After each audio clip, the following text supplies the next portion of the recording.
Bismillahirrahmanirrahim. The topic we are going to cover in this video is respiratory disorders. It's from Parvez Akbar. Our first topic we are going to read is acute epiglottitis.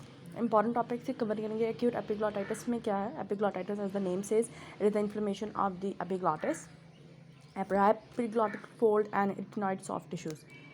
It mostly affects children below 2 years of age और winter season में या कोई भी किसी भी adult को अगर common cold है तो उनसे बच्चों को लग जाए और how the child would present. जैसे केस सिनेरियो में हाई ग्रेड फीवर लेकिन एक्यूट ऑनसेट के साथ 3 घंटे की हिस्ट्री है, 4 घंटे की हिस्ट्री है, सोर थ्रोट, उसे माइल्ड इंस्पायरेटरी स्टाइडर है. और बच्चे की स्पेसिफिक दो चीज़ें हैं ना, वो स्पेसिफिक होंगी. एक तो ये कि बच्चे को ऐसे side of the corner of the mouth से वो सलाइवा निकल रहा है, he is drooling and there is characteristic posture with neck hyper extended.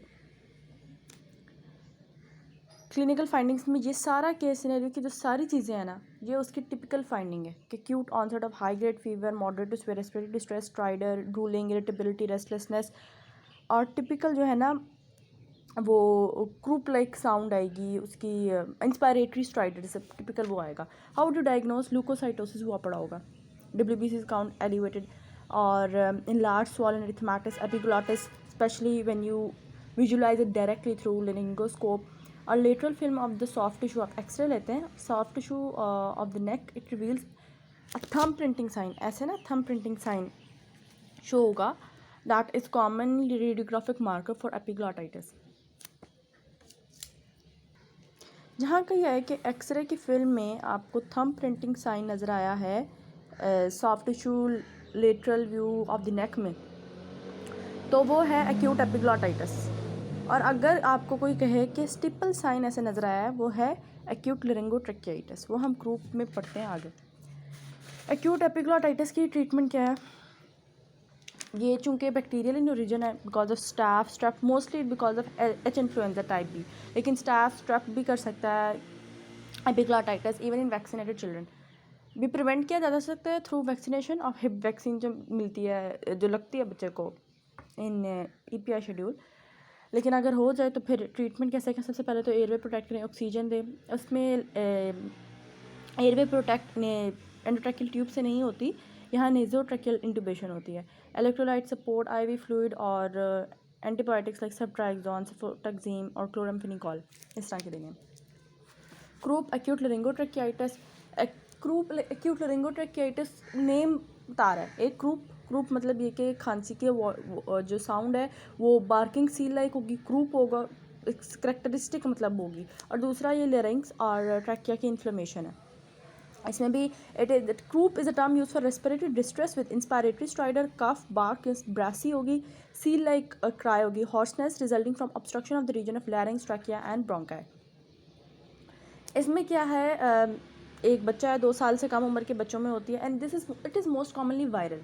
Adult है कोई उसका घर पे जिसको रेस्पिरेटरी इन्फेक्शन है, वायरल पैरा इन्फ्लुएंजा से या influenza A B, adeno virus या respiratory sensitive virus, measles virus, इन सब की वजह से. और अब जो वो बच्चे को ट्रांसफ़र हो गया और बच्चे में नॉइजी ब्रीदिंग और inspiration, retractions of the chest wall and flaring of the nostrils, barking seal and hoarseness.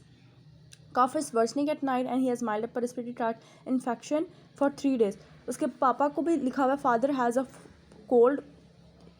The previous week on examination he has an auxiliary temperature of 100, respiratory rate 55 breath per minute and heart rate of 140 per minute.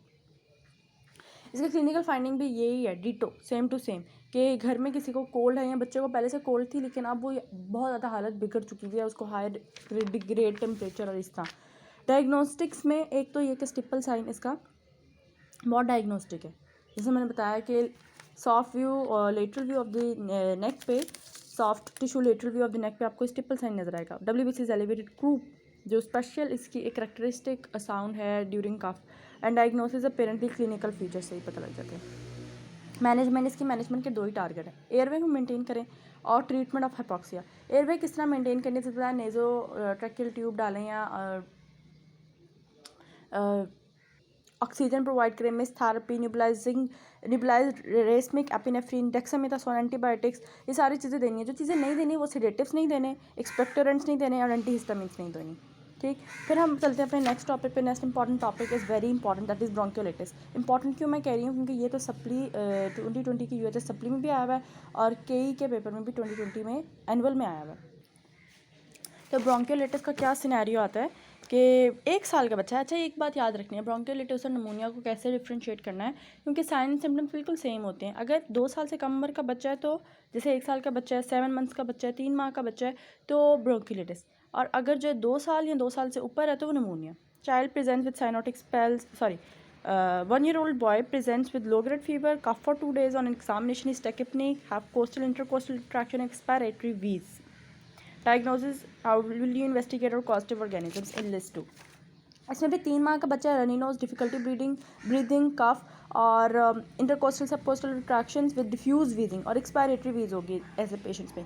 Chest radiograph में you will see interstitial infiltrate with mild hyper inflation मतलब ये कि जैसे x ray है इस बच्चे का, hyper inflated lungs है, बहुत ज़्यादा एयर दिखाई दे रही है, ऐसे लग रहा है ना लंग्स की प्रॉपर मार्किंग भी चली गई है।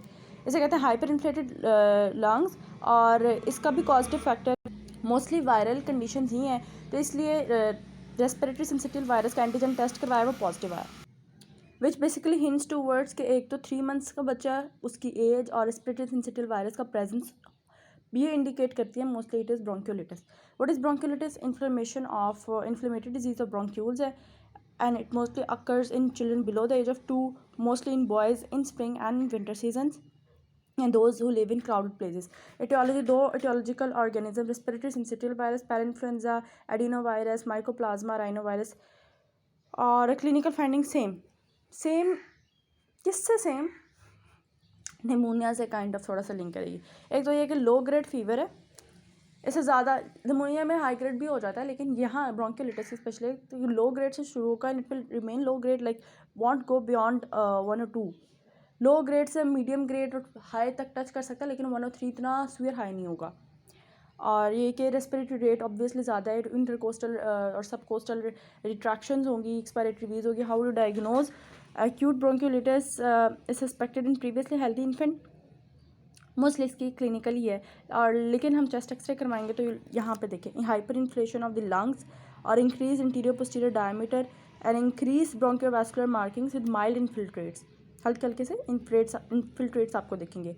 There may be patchy atelectasis because of blocking of the bronchioles lead to atelectasis of that part of lungs specially.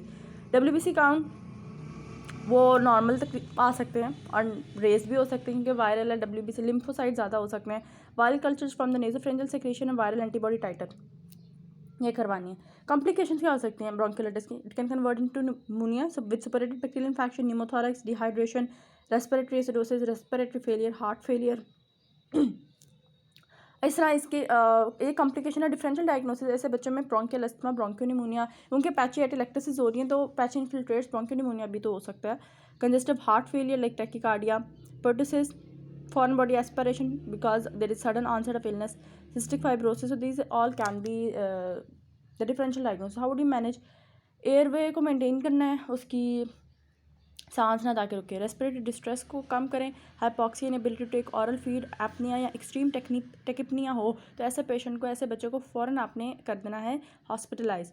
फिर सिम्टोमेटिकली मैनेज करें, एयरवे मेंटेन रखें, ऑक्सीजन प्रोवाइड करें, IV इलेक्ट्रोलाइट्स, फ्लूइड्स और antiviral agent ribavirin. अगर severe cases हो गए तो फिर ही एंटीवायरल हम देते हैं। ब्रोंकोडायलेटर्स यूज़ करें, लेकिन हाँ फिर वही बात, सेडेटिव्स नहीं यूज़ करने। Steroid they may not be effective but can be use, but sedatives यही यूज़ करने। प्रोग्नोसिस जितना जल्दी ट्रीट कर दिया जाए इतना अच्छा है। और प्रिवेंट कर सकते हैं by using respiratory syncytial virus, intravenous immunoglobulins. Palivizumab is basically is an monoclonal antibody to respiratory syncytial virus, तो वो हम लगा सकते हैं बच्चे को अंडर 16 मंथ्स ऑफ एज, वो वैक्सीन लगा सकते हैं ताकि बच्चे को रेस्पिरेटरी सिंसिटिव वायरस की जो इतनी भी बीमारी है, जैसे अभी हमने एक्यूट लेरिंगोट्रैकिटिस पढ़ा और ये ब्रोंकियोलिटिस पढ़ा, तो ये ना हो। और meticulous hand washing the help to prevent nosocomial transmission, so that can also be helpful. और फिर नेक्स्ट वीडियो में हम बाकी चैप्टर कवर करते हैं। जज़ाकल्लाह खैर।